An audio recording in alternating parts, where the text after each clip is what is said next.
नई रेल परियोजनाओं के संबंध में रेल मंत्री अश्विनी वैष्णव की कल नई दिल्ली में आयोजित प्रेस कॉन्फ्रेंस में मुख्यमंत्री डॉक्टर मोहन यादव पन्ना जिले से वीडियो कॉन्फ्रेंसिंग के माध्यम से शामिल हुए। रेल मंत्री वैष्णव ने कहा कि हम 3 नई ट्रेन सर्विस प्रारंभ कर रहे हैं। रीवा, सतना, जबलपुर, पुणे, जबलपुर से रायपुर वाया नयनपुर, बालाघाट और गोंदिया और ग्वालियर, गुना, भोपाल, बेंगलुरु, इससे यातायात सुगम होगा। इस अवसर पर मुख्यमंत्री डॉक्टर मोहन यादव ने कहा कि मध्य प्रदेश के विकास का नया दौर शुरू हो रहा है। नई रेल परियोजनाओं से नागदा और रतलाम की कनेक्टिविटी बढ़ने के साथ रेल की सुविधाएं बढ़ेंगी। 3 नई ट्रेन सर्विस चालू कर रहे हैं। रीवा, सतना, जबलपुर, पुणे। रीवा, सतना, जबलपुर, पुणे। दूसरा जबलपुर से रायपुर वाया नैनपुर, बालाघाट और गोंदिया, ये जो पूरा ट्राइबल बेल्ट है इसको। तीसरा ग्वालियर, गुना, भोपाल, बेंगलुरु। तो बेंगलुरु के लिए जो कनेक्टिविटी की बहुत रिक्वायरमेंट थी, ये 3 नई ट्रेन सर्विस चालू कर रहे हैं। और अभी हाल ही में आपके साथ मिलके, माननीय स्पीकर साहब के साथ मिलके दिल्ली से अम्बेडकर चालू की थी, दिल्ली से अम्बेडकर नगर चालू की थी।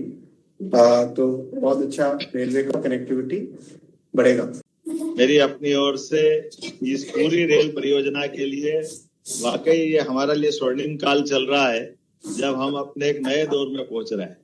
मैं जब आपका ये समाचार देख रहा था कि 3 और 4 लाइन की हमारी नागदा और रतलाम की कनेक्टिविटी बढ़ेगी, निश्चित रूप से ये हमारे क्षेत्र के लिए न केवल रेल की सुविधा है बल्कि विकास का एक नया दौर चालू हो रहा है।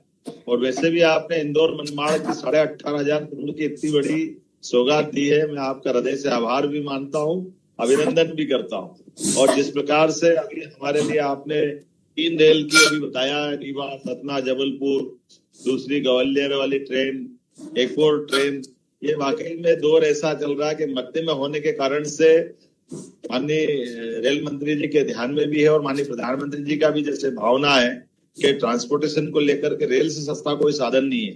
ऐसे में विकास की धुरी अगर कहीं है तो रेल से ही हमारे लिए बड़े पैमाने पर हमारे सारे परिवहन की और यात्री सुविधाओं के गंतव्य जाने आने की बड़ी सौगात मिलती है। मैं मान के चलता हूँ कि इन सौगातों के लिए आपका आभार भी मान रहा हूँ। हमारे लिए खजुराहो के लिए रेल की संभावना भी आगे जाकर के आपसे बना रहे। लेकिन अभी जो दिया उसका भी धन्यवाद देते हैं। कह दिया खजुराहो बनारस वंदे भारत। बीडी भाई साहब का काम भी आगे बढ़ रहा है। बीडी भाई साहब आपका काम लेकिन एक छोटा सा निवेदन है कि सिमस के छोटे छोटे बाईपास हमारी बनना बाकी है। माननीय सांसद जी आपके यहाँ होंगे, जैसे नागदा से अभी दिल्ली मुंबई कॉरिडोर, जिस तरह से जो आपका दिल्ली मुंबई का ट्रैक है जिसमें 3 और 4 लाइन का रहेगा, ये सीधा ट्रैक तो मिलेगा, लेकिन सीधा अगर दिल्ली से उज्जैन जाना तो आधे घंटे पौन घंटे, जब तक इंजन पावर बदलेगा नहीं तब तक गाड़ी वहां खड़ी रहेगी। इस पे काम हो गया, इसी प्रकार से उस पे काम हो गया। बाकी आपको सब जानकारी है, मैं आपको बधाई देना चाहता हूँ, आपको सब ध्यान में है। मैं एक अच्छी सौगात देने के लिए पुनः आपका अभिनंदन करता हूँ। बहुत सारा